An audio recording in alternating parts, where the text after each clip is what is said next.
महिलाओं के शरीर के ऊपर राजनीति हो रही है, उनको टूल बनाया जा रहा है, उनको इस्तेमाल किया जा रहा है। हम देश की महिलाएं कम से कम माफ नहीं कर सकती। ये जो माफ की शब्द प्रधानमंत्री जी ने बोला है, इसको हमें डबल कोट करना चाहिए। हम महिलाएं माफ नहीं करेंगी। दुख होता है कि हम एक ऐसे देश में रह रहे हैं जहां की राष्ट्रपति एक आदिवासी महिला है, वो चुप है। मैं कहती हूँ एक बयान मत दीजिए आप। हम आपसे हाथ जोड़कर महामहिम, हम आपसे हाथ जोड़कर रिक्वेस्ट करते हैं, आप बयान मत दीजिए, इस्तीफा दे दीजिए। आपको कोई अधिकार नहीं है उस देश की राष्ट्रपति बनने का और उस पद पर बने रहने का। प्रधानमंत्री जी, आप तो माफ करने के मसीहा हैं, बलात्कारियों को माफ करने के मसीहा बन गए हैं प्रधानमंत्री जी आप। कि जो घटना घटी है उन महिलाओं के साथ, कोई भी देश की महिला नहीं, मैं कहती हूँ पूरे वर्ल्ड की महिला, वो यही सोचेगी कि ऐसा होने से पहले वो मर जाए। द्रौपदी मुर्मू जी, कि अगर आपने वो वीडियो देखा है और फिर भी आपकी अंतरात्मा ये कहती है कि मुझे इस पद पर रहना चाहिए, तो इस देश की महिलाओं को ये गवारा नहीं हो सकता।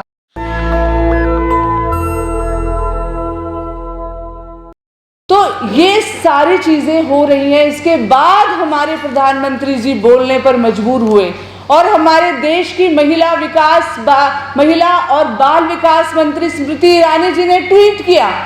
वे इतना बड़ा काम उन्होंने किया, वो एक ट्वीट करने पर वो वहीं तक ही सीमित रख दिया अपने आप को। ये भी बहुत ही दुख की बात है और बहुत शर्मिंदगी महसूस हुई कि एक केंद्रीय मंत्री जिनके पास सारे संसाधन हैं, वो चाहती तो उसी समय वो मणिपुर जा सकती थी। लेकिन दुख की बात यह है कि आज तक हमारे पास कोई जानकारी नहीं है कि हमारे देश की महिला और बाल विकास मंत्री वहां पर पहुंची हैं। हमारे देश का नेशनल विमेन कमीशन, हम सभी जानते हैं, यहाँ जो विमेन रिप्रेजेंटेटिव्स बैठे हैं, हम लोगों ने लड़ाई लड़के इस विमेन कमीशन को बनवाया और वो कि देश की महिलाओं के ऊपर अगर कोई घृणा की या कोई अपराध की घटना होती है तो सबसे पहले नेशनल विमेन कमीशन उसके जवाबदेह होगा। लेकिन आज वो महिला आयोग इस पूरे सिनेरियो से गायब है, जबकि ये घटना जो 2 महिलाओं को जिस तरीके से नेकेड परेड किया गया और उनको हर तरीके से उनका क्रूरता की गई उनके साथ, ये जानकारी 12 तारीख को ही नेशनल विमेन कमीशन के पास पहुंच चुकी थी और FIR भी हो चुकी थी। लेकिन उन्होंने बहुत सारी चीज़ें उन्होंने बताई अपने इंटरव्यू में कि हमने ये किया, हमने ये सवाल पूछे कि जो महिलाएं शिविरों में रह रही हैं उनकी सुरक्षा का क्या इंतज़ाम है, महिलाओं को जो चीज़ें चाहिए वो चीज़ें उनके पास हैं या नहीं है। लेकिन एक भी लाइन उन्होंने उन 2 महिलाओं के बारे में नहीं पूछी जिनके साथ बलात्कार किया गया। एक महिला के भाई को बलात्कार का जब वो विरोध कर रहा था, उसको सरेआम क्रूरता से गोली से उड़ा दिया गया। और वो घटना, वो 19 जुलाई को जो वीडियो आया, बहुत ही दुख के साथ कहना पड़ रहा है कि वो आइसबर्ग की एक टिप थी। वो सिर्फ एक टिप थी। अब इसके बाद उसका वॉल्यूम कितना होगा ये हम नहीं बोल रहे हैं, ये हमारा सुप्रीम कोर्ट ने बोला। आप सुप्रीम कोर्ट की वो लाइन, उस लाइन को कोट करके देखने की आज जरूरत है पूरे देश को। जब सुप्रीम कोर्ट ये कहता है कि ये एक आइसोलेटेड इवेंट है, एक आइसोलेटेड इंसिडेंट है या फिर it is a pattern of incidents, ये सुप्रीम कोर्ट कहने पर क्यों मजबूर हुआ, ये हमें आज सोचने की जरूरत है। और वो क्यों सोच रहा था, ये इसका खुलासा हमारे सामने हो गया है कि एक के बाद एक क्रूरता की घटनाएं, महिलाओं के साथ रेप की घटनाएं, गैंग रेप की घटनाएं, गैंग रेप के बाद उनको मारने की, उनका मर्डर कर देने की घटनाएं, मर्डर करने के बाद उनको एक फेंक देने की घटनाएं, ये सारी घटनाएं आज हमारे सामने हैं। और इन सब के बावजूद भी दुख होता है कि हम एक ऐसे देश में रह रहे हैं जहां की राष्ट्रपति एक आदिवासी महिला है, वो चुप है। मैं कहती हूं एक बयान मत दीजिए आप। महामहिम, हम आपसे हाथ जोड़कर रिक्वेस्ट करते हैं, आप बयान मत दीजिए, इस्तीफा दे दीजिए। आपको कोई अधिकार नहीं है उस देश की राष्ट्रपति बनने का और उस पद पर बने रहने का, जब आपकी आंखों के सामने इस देश की आदिवासी महिलाएं, ये शब्द आदिवासी हमें नहीं लगाना चाहिए क्योंकि हम सभी महिलाएं एक हैं, चाहे वो किसी भी जाति धर्म की महिलाएं हो, किसी के कोई महिला के साथ क्राइम करने का किसी को अधिकार नहीं है। और जब ये क्राइम हो रहा है और इतने बड़े बड़े क्राइम सामने आ रहे हैं जिससे हमारी रूह कांप जा रही है, जिसको कोई सोच नहीं सकता। मैं आप लोगों को क्या बताऊं, मैंने एक वीडियो अपना फेसबुक पर डाला था उस घटना के बाद, और मैंने ये रिक्वेस्ट की थी प्रधानमंत्री जी से कि तुरंत इस वीडियो को डिलीट किया जाए। लेकिन मैं आपको सामने बताना चाहती हूँ, वो वीडियो मैंने 2 बार देखा। आप सोच सकते हैं वो क्यों देखा, क्योंकि इतने सारे वीडियो आ रहे हैं, हम देखते चले जाते हैं, लेकिन जब ये वीडियो मेरी आंखों से गुजरा मुझे यकीन नहीं हुआ। मैंने कहा नहीं, ऐसा नहीं हो सकता, ये नहीं हो सकता, क्या ये ऐसा हो सकता है? इसीलिए वो दोबारा देखना पड़ा। और जो मैं नहीं चाहती थी कि ऐसा नहीं होता, वही हुआ था असल में। तो क्या हमारी प्रेसिडेंट द्रौपदी मुर्मू जी, क्या आपने फिर से, मैं आपसे हाथ जोड़कर रिक्वेस्ट करती हूँ इस प्रेस कॉन्फ्रेंस के माध्यम से कि अगर आपने वो वीडियो देखा है और फिर भी आपकी अंतरात्मा ये कहती है कि मुझे इस पद पर रहना चाहिए, तो इस देश की महिलाओं को ये गवारा नहीं हो सकता।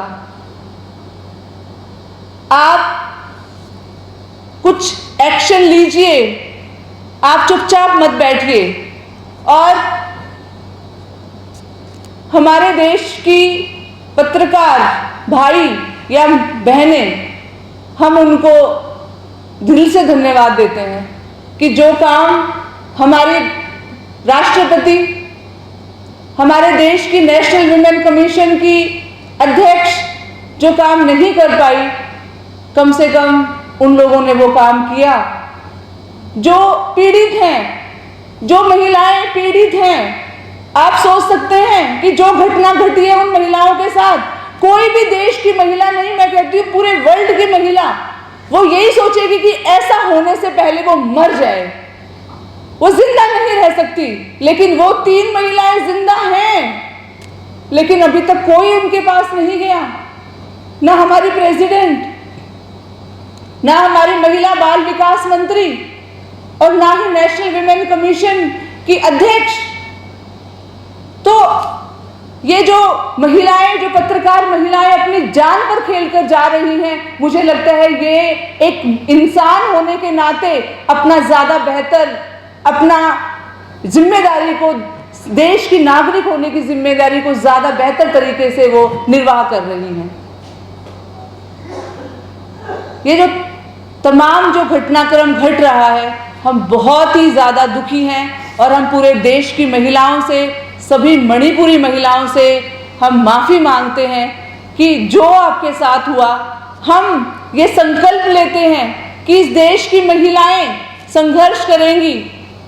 हम मांग उठाएंगे पूरे देश के सामने कि आइए एक साथ मिलकर मणिपुर की महिलाओं के लिए अपना हाथ उठाइए, अपने हाथ एक साथ मिलकर आवाज उठाइए।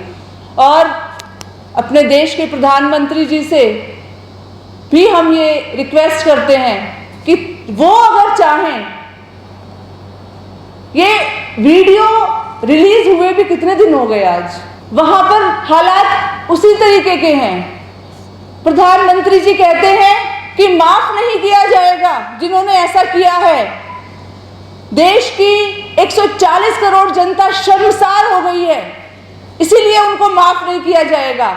लेकिन हम देख रहे हैं कि आपने गुजरात में बिल्किस बानो के साथ जिन लोगों ने बलात्कार किया, उनके परिवार को मार दिया, प्रधानमंत्री जी आपने उनको माफ कर दिया। आपने राम रहीम को पैरोल पर छोड़ दिया। हरियाणा का एक मंत्री, कल उसको आपने छोड़ दिया।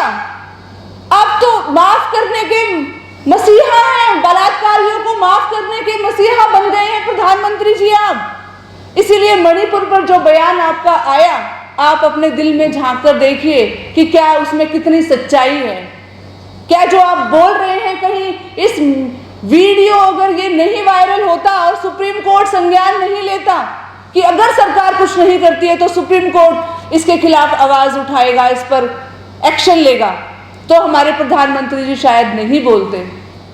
तो ये जो आग, जो एथनिक, जो क्लैश और उसके बाद जो महिलाओं के शरीर के ऊपर जो राजनीति की जा रही है, इसका एक साक्षात उदाहरण हमने गुजरात में देखा था, जब हमारे देश के प्रधानमंत्री जी गुजरात के मुख्यमंत्री थे। और अब साक्षात वही चीज हम मणिपुर में रिपीट होता देख रहे हैं कि महिलाओं के शरीर को राजनीति करने का, महिलाओं के शरीर के ऊपर राजनीति हो रही है, उनको टूल बनाया जा रहा है, उनको इस्तेमाल किया जा रहा है सबक सिखाने के लिए दूसरी एथनिटी को।